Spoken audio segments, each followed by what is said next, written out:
En el Paleolítico los seres humanos eran nómades, vivían en cavernas y todavía no habían inventado sistemas de escritura. La caza era un aspecto muy importante en la vida de aquellos hombres, al igual que la reproducción que aseguraba la continuidad de la especie. Estos hombres pensaban que la vida estaba dirigida por fuerzas ocultas y misteriosas, y creen que el arte prehistórico formaba parte de rituales mágicos.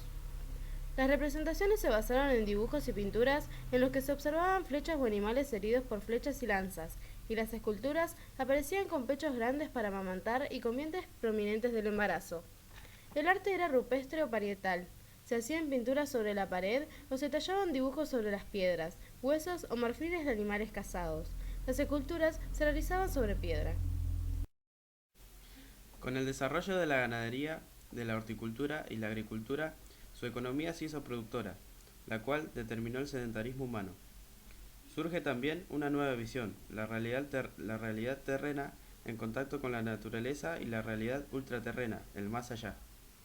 Nos encontramos entonces con el animismo, el culto a los muertos, la adoración de los espíritus, la idea de un alma. Con esto apareció un arte destinado al mismo, las urnas funerarias, los instrumentos rituales, las tumbas, los templos, amuletos, ídolos, ofrendas, el surgimiento de la cerámica y el arte téctil. La fabricación de la cerámica, desarrollado en el seno de las comunidades, en un primer momento fue un arte de las mujeres. Entonces se ascindió el arte, un arte profano y un arte sagrado. El arte sagrado pasó a ser oficio de un grupo diferenciado, especializado, y el arte profano, producto anónimo de la comunidad. En el Neolítico tenemos un arte rupestre, pero las figuras dibujadas o pintadas se transforman en conceptos, estilizaciones, símbolos, abstrayendo detalles y reduciendo las figuras a sus elementos esenciales, junto al arte cerámico y textil. En América, el arte cerámico desconoció el uso del torno de alfarero. Surgen los menires y los dólmenes. Los menires son lápidas, monolitos que contienen un estilizado retrato del muerto. Mostraban la jerarquía y el poder de la persona, tanto en Europa como en América. Los dólmenes son tumbas con forma de mesa. En la localidad inglesa de Stonehenge encontramos el cromlech, o reunión en círculo de un conjunto de dólmenes, por así decirlo.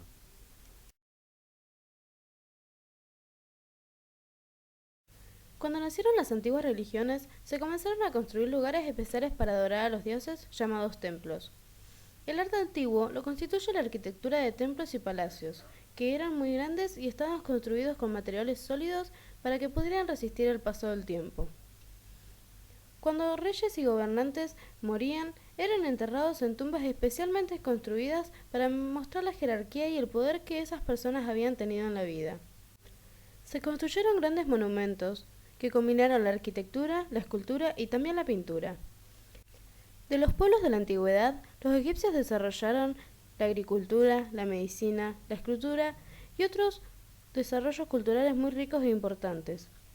Se destacaron en el campo de las artes visuales, tanto en la pintura como en la arquitectura y la escultura.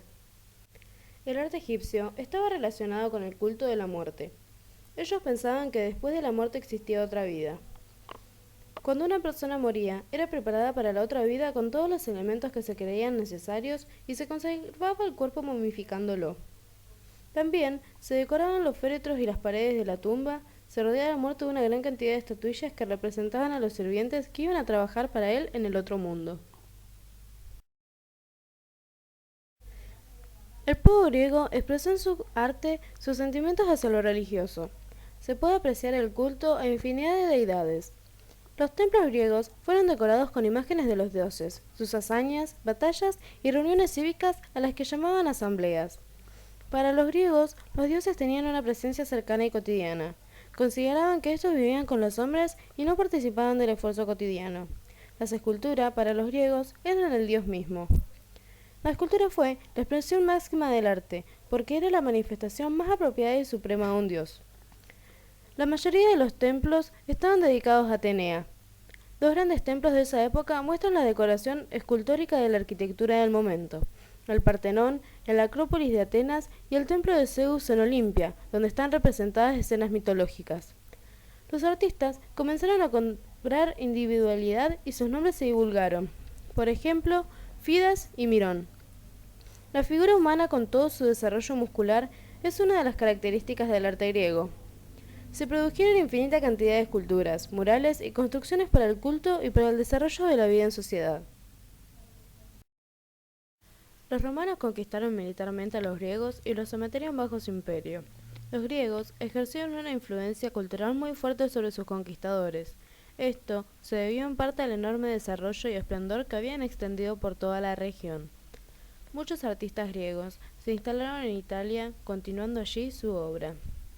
Los romanos llevaron muchísimas esculturas desde Grecia a Roma, y existen diferencias entre el arte griego y el romano. Los griegos buscaron siempre la belleza y la proporción.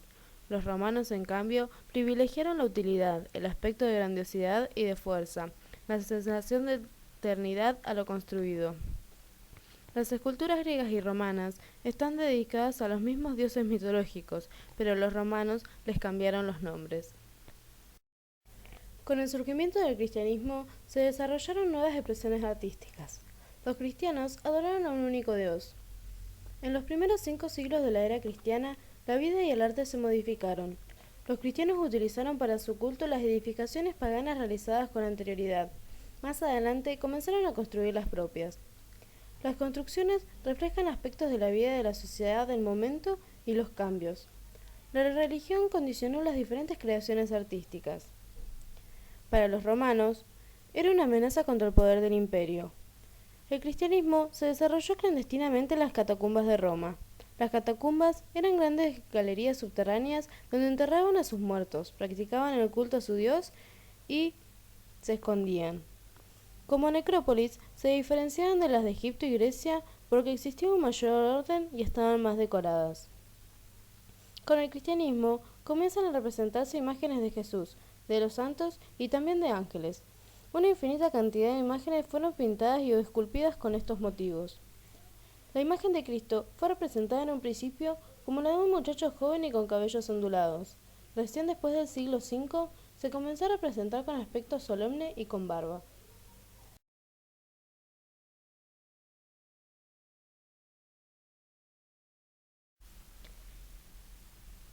En el arte bizantino, la religión era el organizador social que conducía la vida comunitaria. Entonces, se hizo necesario construir iglesias y monasterios. Al transformarse la antigua Bizancio en Constantinopla, surgió el arte bizantino, un arte rico y suntuoso. Pertenecen a este estilo las basílicas de Santa Sofía, de Constantinopla, y la de San Marcos de la Plaza de Venecia. También la iglesia de San Vital en Rávena. Estas construcciones eran muy decoradas y son muy lujosas.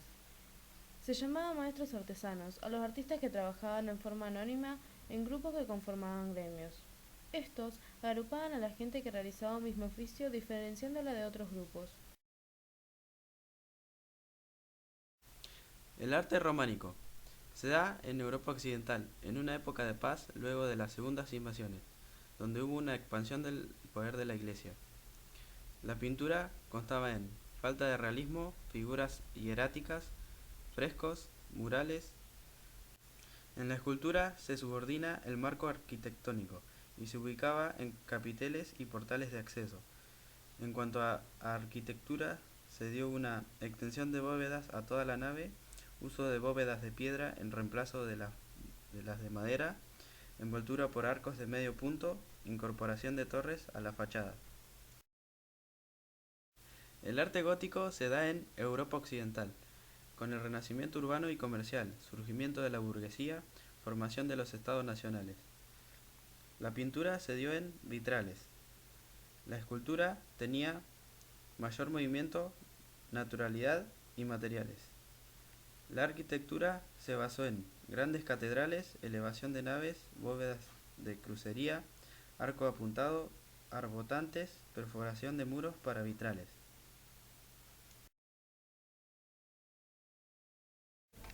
El Renacimiento se dio entre el siglo XIII y el siglo XIV. Su intención era hacer renacer las formas o el espíritu de las obras clásicas de Grecia y Roma. Los artistas concebían el arte como una ciencia que poseía sus propias leyes y lograron alejarlo de la influencia que la religión había ejercido durante la Edad Media. La fe en Dios dejó de ser el motor de las producciones, y surgió una nueva consideración de la humanidad. El hombre se convirtió en el centro del universo. Con la revalorización social de lo científico, lo racional y lo filosófico, comenzaron a aceptar solo ideas que pudieran ser comprobadas. El arte se convirtió en la captación racional del mundo exterior, sin perder fundamentalmente sus criterios de belleza. El Renacimiento vio florecer a muchas personalidades, entre ellas a Brunelleschi, Miguel Ángel, Botticelli y Leonardo da Vinci.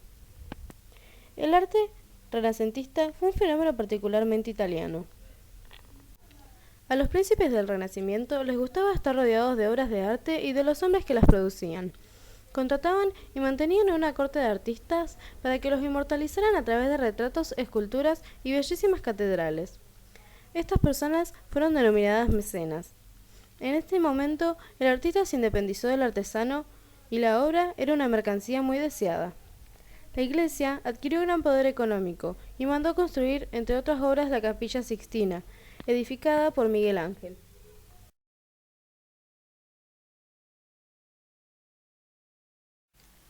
Los artistas manieristas partieron de las formas clásicas, pero para exagerar distintos aspectos, deformaciones casi fantásticas que alejaban a sus imágenes de la realidad. Elegían poses que mostraban la distorsión de los cuerpos que exageraban los contrastes de luces y sombras.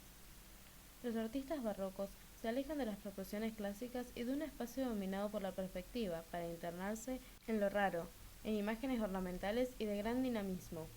Imágenes donde las figuras se confundieran con el fondo o grupos humanos en los cuerpos parecían mezclarse o espacios en los que el ojo del espectador podía perderse.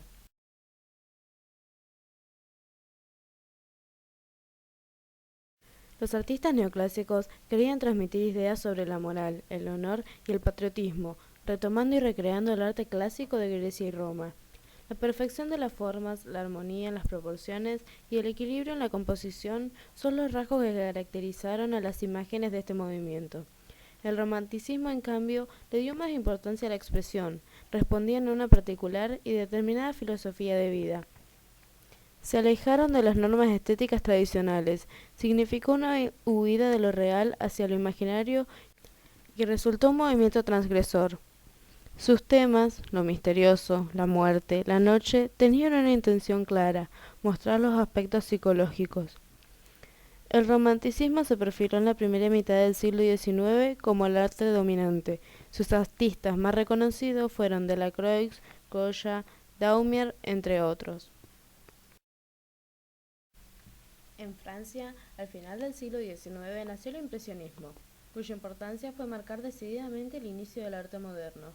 Surgió como un nuevo lenguaje, nacido a la luz de los grandes progresos técnicos y científicos.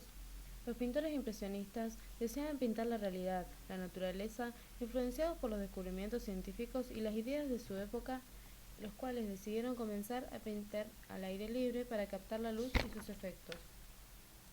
Deseaban pintar lo que veían. Al observar los colores, descubrieron los cambios que se producen con el correr de las horas.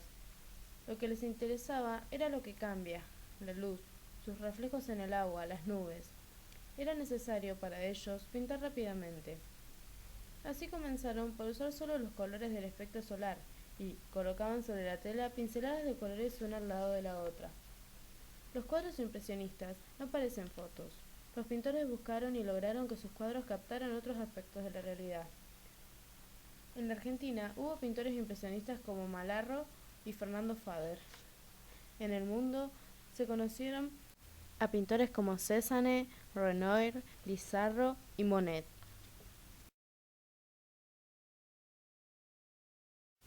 El postimpresionismo intentó de superar el naturalismo con mayor énfasis en el color, en las emociones y en la imaginación. La pintura como estado de ánimo, esencia racional de las formas y la composición. Puntillismo, la visión científica. Simbolismo, el color liberado en una realidad imaginada.